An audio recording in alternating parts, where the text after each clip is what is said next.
est quand même naturel également dans cette première émission de voir sur la France ce qui peut bien arriver de temps en temps. Et j'ai ici face à moi Gérald Gâteau, que je salue.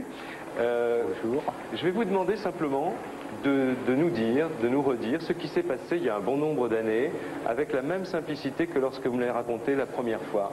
Un jour, un samedi, je crois, où vous alliez près de Troyes, dans votre région. Dans la banlieue de Troyes. Hein. Oui, vous alliez dans un bois.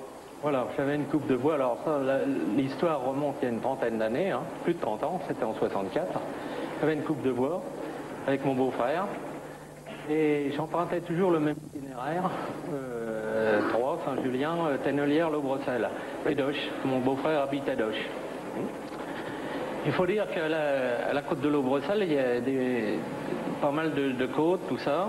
Et il y avait un chemin de terre qui traversait, de Ménil-Salière à Champigny, qui traversait. Alors, vous me parliez des petits chemins de traverse. Disons que vous alliez faire le bois, parce qu'on ne va pas avoir le temps de la raconter. Non, mais je n'ai pas pour long. Oui. Hein. Mais vous avez aperçu une scène qui vous a paru étrange. Oui, j'avais vu des vaches, ma foi, dans un pré. Et là, ce jour-là, le 28 mars 64, il avait gelé. Et j'aperçois une citerne dans le pré. Je dis, alors moi, la première réaction, je dis, le paysan, il a mis le paquet pour abreuver ses vaches. Et d'un naturel assez curieux, j'arrête ma voiture, je n'arrête pas le moteur, je serre le frein à main et je monte dans le chemin. Et plus j'approche à 120 mètres de la route, plus j'approche, je vois la citerne qui est grosse, qui est grosse, qui est grosse.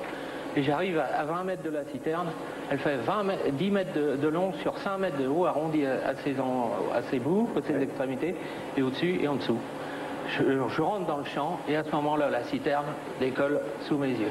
Alors, je ne peux pas vous dire si ça a fait du bruit, dans quelle direction elle est partie. J'ai eu la peur, la plus grande peur de ma vie. Hein. Je suis parti dans ma voiture en courant. Hein. Bon, ça c'est ce qui vous est arrivé, donc vous avez pris l'objet pour une citerne, donc c'était dans la réalité, dans votre réalité, et puis en fait cette citerne, quand elle a décollé, vous avez dit, cette fois-ci, c'est certainement autre chose. Bon. Oui. Et alors, à côté de vous, là, il y a un objet, il faut que je vous raconte. Alors, 8 semaines après, je me suis de nouveau arrêté, j'étais dans ce champ, et j'ai récupéré dans 1 mètre carré de terre 6 objets métalliques de différentes grosseurs, comme celui-ci. Oui.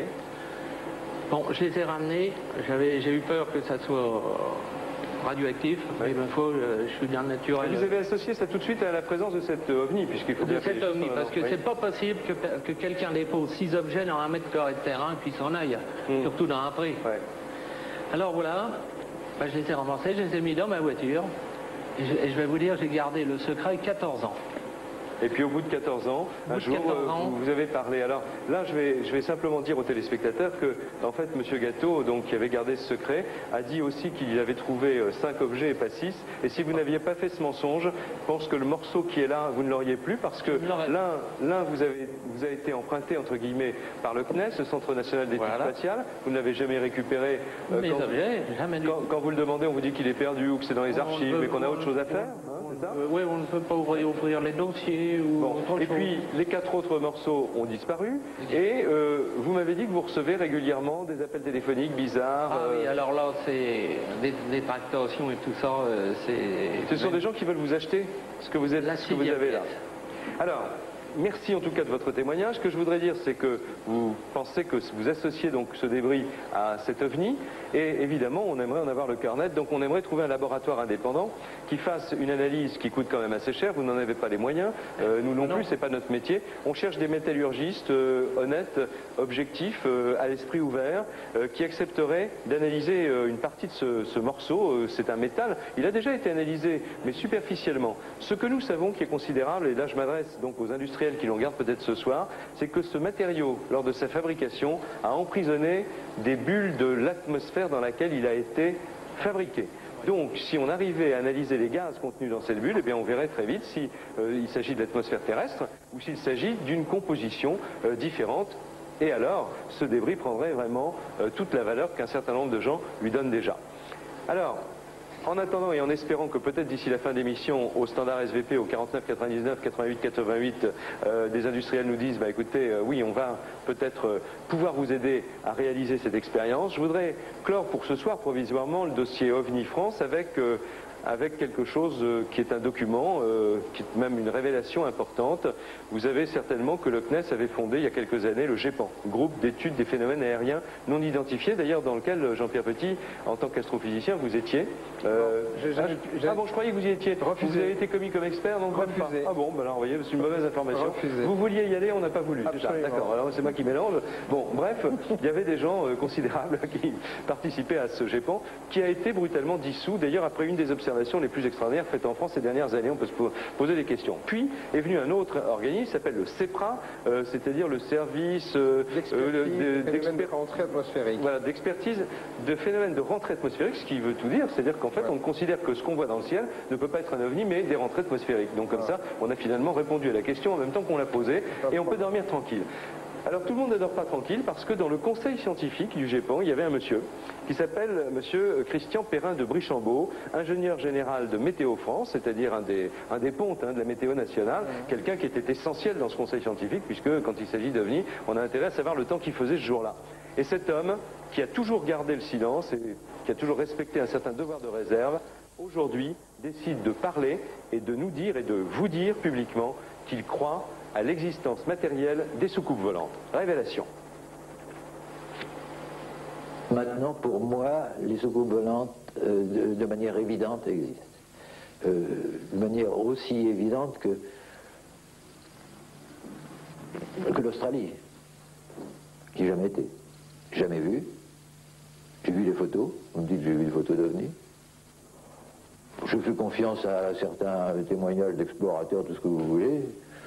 Bon, l'Australie, ça existe. J'ai l'impression qu'il y a véritablement confiscation de toutes les données, de toutes les traces matérielles par le CEPRA, qui fait entourer, dès qu'il a connaissance d'un cas, et il a connaissance d'un cas probablement une fois sur 10, pas plus, à travers la gendarmerie, qui fait entourer d'une barrière de gendarmes l'endroit où il y a des traces, méthode États-Unis 1965, toujours 15 ans, 20 ans de retard, sinon plus.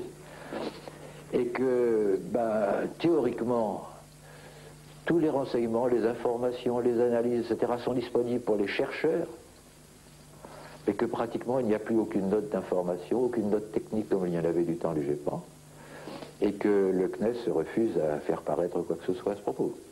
J'ai l'impression que les scientifiques ont été soit sérieusement sermonnés par les hautes instances ministérielles, mais que surtout les mandarins en place se sont inquiétés de voir arriver, disons, de nouvelles possibilités de recherche tout à fait en dehors de leur petit cercle habituel de pensée, et que la nécessité en plus de travailler avec des collègues, de faire des études interdisciplinaires sur le sujet, risquait de leur faire perdre leur toute-puissance, leur omniscience, ou de loin démontrer qu'il n'y avait pas omniscience chez eux, et que c'était une certaine peur de perdre leur place. L'hypothèse extraterrestre coule de source. À mon fort intérieur, je suis de plus en plus persuadé que c'est la bonne.